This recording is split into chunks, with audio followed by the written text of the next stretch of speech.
Welcome back to Penguin Modern Journey Through the Box, the series where I read every single book in the Penguin Modern box set and just tell you everything about this.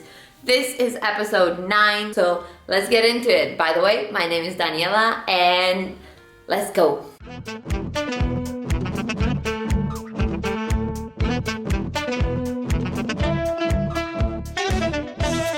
Okay, the first book we have is The Problem That Has No Name by Betty Friedan. And on the back of this book it says, the pioneering Betty Friedan gave voice to countless American housewives who, despite being sold a dream of the perfect home and family, silently wondered, is this all? And set the women's movement in motion. Now, I have my little reading journal here, so I will be glancing at it because it's been a while since I read these books and I've been really lazy to film what I thought about them. So I will consult my reading journal. I gave this book a 5 out of 5 stars. I thought it was an amazing book. This has 2 different short stories. It has The Problem That Has No Name and The Passionate Journey, and both of them are talking about like feminism and women's movement and just the stagnation and the repression that housewives all over felt, and just the inability to do anything, especially since no one really talked to each other about it.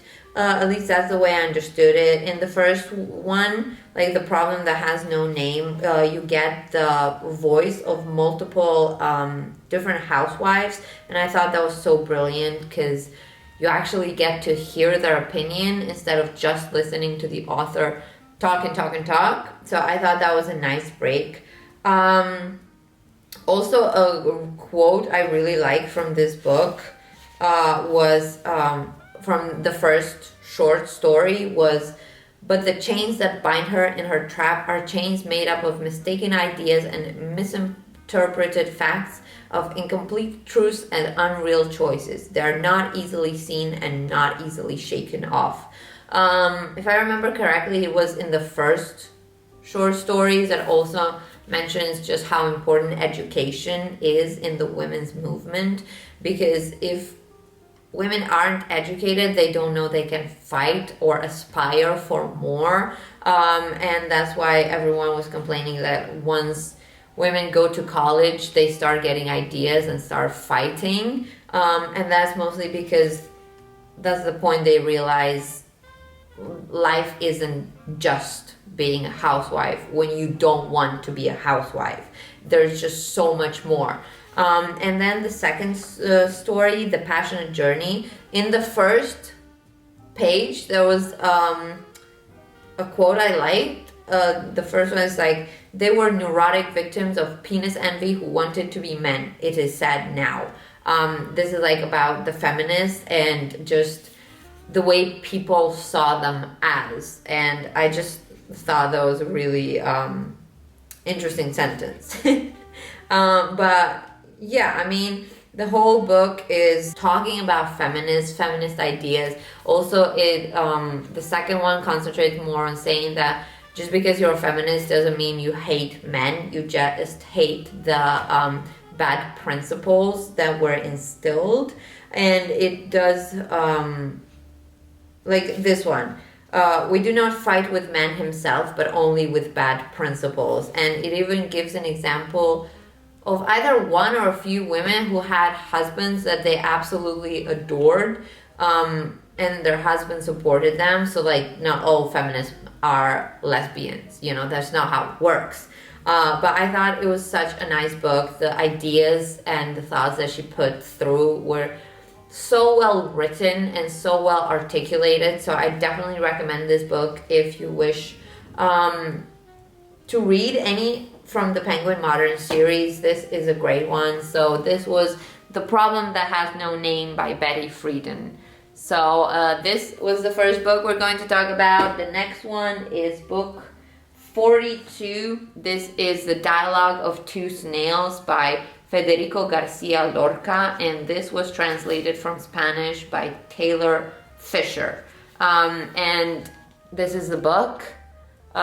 This says on the back, a dazzling selection of the beautiful, brutal, and darkly brilliant work of Spain's greatest 20th century poet, from his beloved gypsy ballads to pieces appearing in English for the first time. It's either something about poems or this being poems that's translated from another language, but I hated this. I gave it 1 star. There was not one poem that I liked in the entire book. And as you can see, like, there's quite a lot, especially the first one, like the dialogue of 2 snails. First of all, it's so long, and I had to go back and read some parts again because I got so lost. I think I just didn't care enough for it because I did not like it. I didn't like any of this. It just wasn't good for me. In my reading journal, I wrote, this is the only part I liked. So let me find it in the book because it needs to be like the only thing I underlined in the entire book. Okay, this is the only part I like. So are you ready? When I was young, I believed that in the end, if God heard our singing, he would have mercy. But the knowledge I have gained in my long life makes me disbelieve it. I no longer sing. It's great. It's fantastic. But why couldn't the whole book be like that?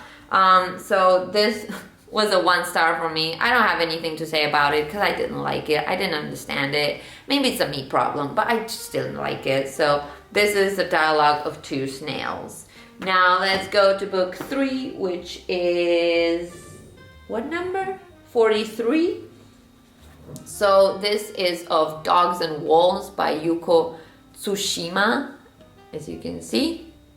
And this was translated by Geraldine Harcourt, and on the back it says, 2 luminous, tender stories from one of Japan's greatest 20th century writers, showing how childhood memories, dreams, and fleeting encounters shape our lives. Now this has 2 short stories. It has The Watery Realm and Of Dogs and Wolves. And they are both so eerie and peculiar in a way. Like the first story tells the story of multiple people. I'm not 100% certain they're related, but I'm pretty sure they are. I think it goes like in kind of an order, like it's all like either mother, daughter, daughter, mother, something like that. It just goes through the same family, just different generation. And all the stories within the story are somehow connected to water, be it like an aquarium, a rain, puddle, anything like that. Like at one point, I think one of the characters' father died, like drowned or something like that. I'm not sure. But the second one of Dogs and Wolves, it's about this family who used to live in, like they moved in this house, and the family basically had an older sister or backwards. I don't remember who's older, but there was a brother and a sister, and the brother had like mental disabilities. So he had like special needs, and at one point this might be a spoiler, but this entire video is a spoiler, so just read the books if you don't want to be spoiled. But he dies, and then there's a funeral, and their house has like this very big wall, and at the end of the house there's like a little door with a neighboring house that's locked up. So the main character, like the woman, remembers the door being open, but then the door disappears and it's just like a wall. And also I think the thing about the title is like in the school that her brother went to after he died, and I don't know, maybe more people died, I don't remember, they built this like giant wall for no apparent reason.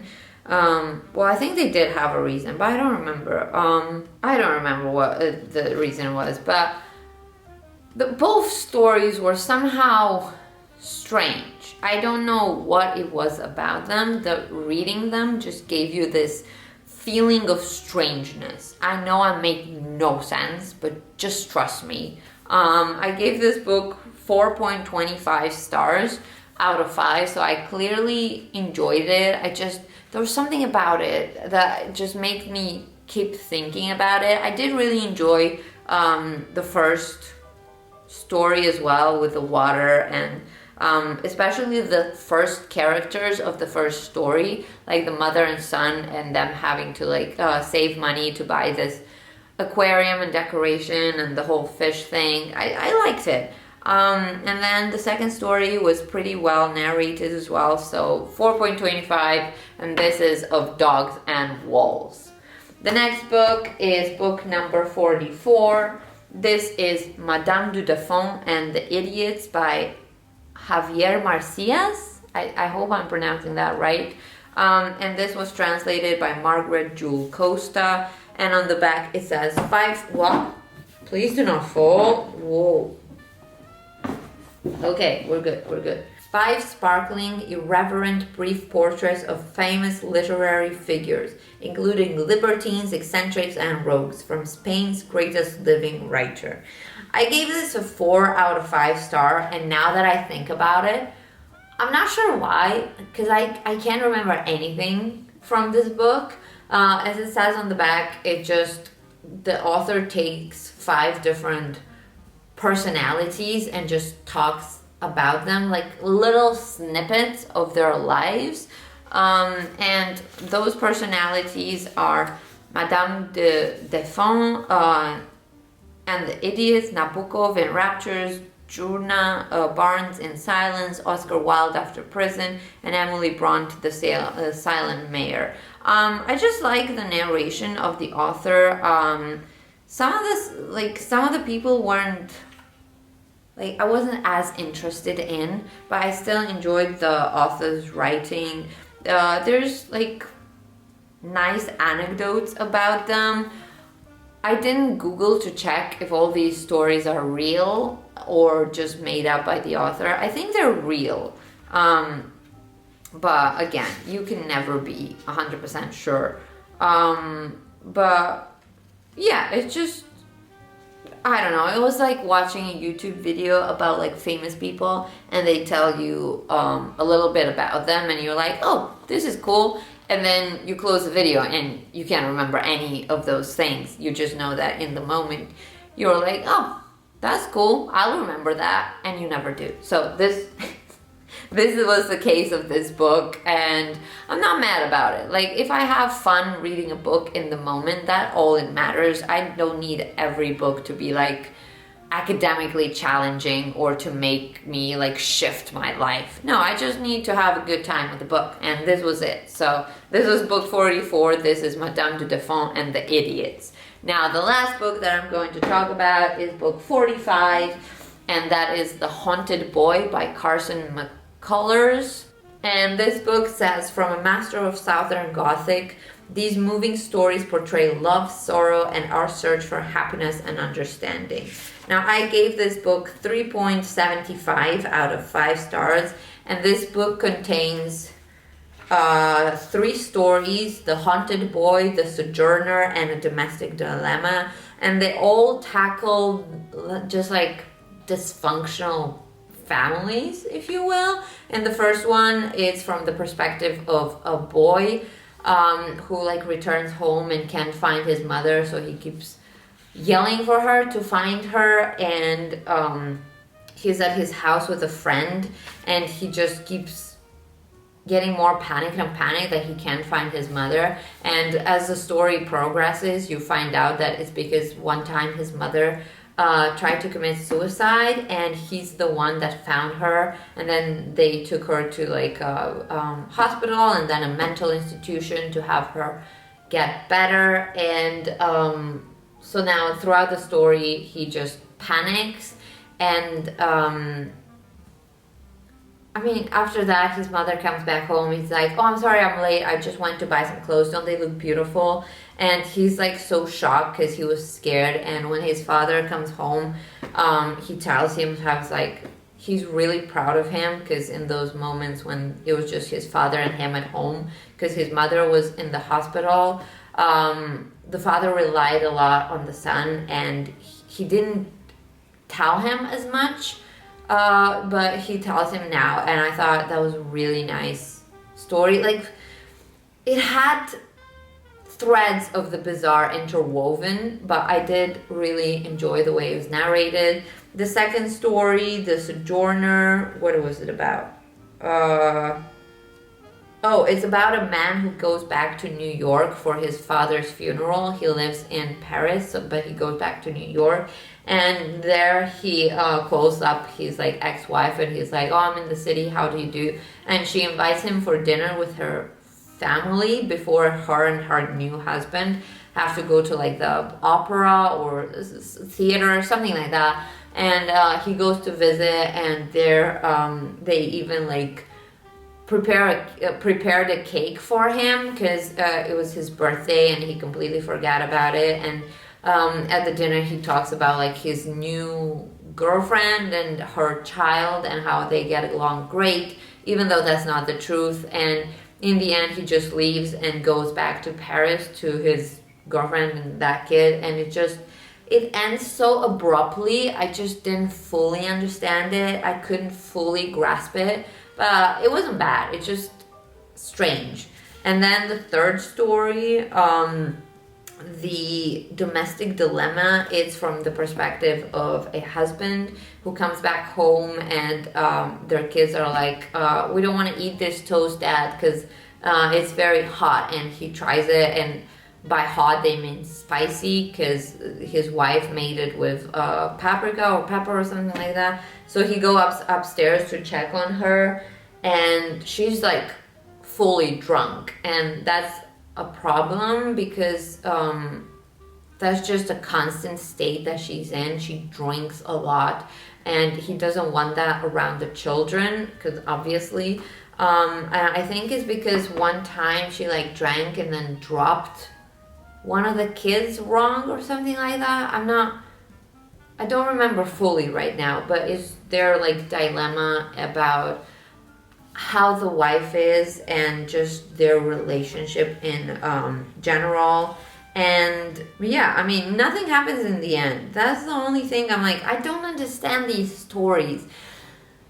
Like, there are snippets of people's dysfunctional families' lives, but at least the first story had somehow of a closure. I love stories with closure. These ones don't have it. I understand that not all of them have to have closure, because this is like, you don't really have closure in real life, like always, but it would have been nice.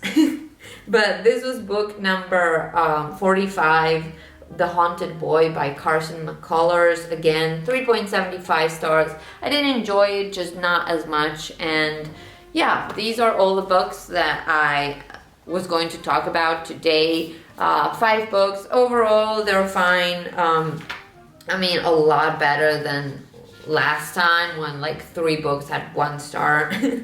This time is a lot better. I did enjoy it. I don't know. There's something about these penguin books. I love that they introduce you to so many diverse authors, and sometimes you just like click and you hit the jackpot and it's the most amazing piece of literature that you read. And other times it's like, God damn it, do I have to read this? Someone published it? Who paid you for this? But that just happens with all books, I guess. So this was episode 9 of the Penguin Modern Journey Through the Books. These are the books I read. If you liked it, please give it a like. Please comment below if you read any of these books and what you think about them, or if you plan on reading them and just which one would you be interested in. And please consider subscribing, because I have an entire playlist of other like the previous books, and I have more episodes coming up, so I hope you will enjoy them. And I will see you later as well. So I will see you then. Goodbye. I just give the earth my soul. Hear my thoughts bounce off the walls.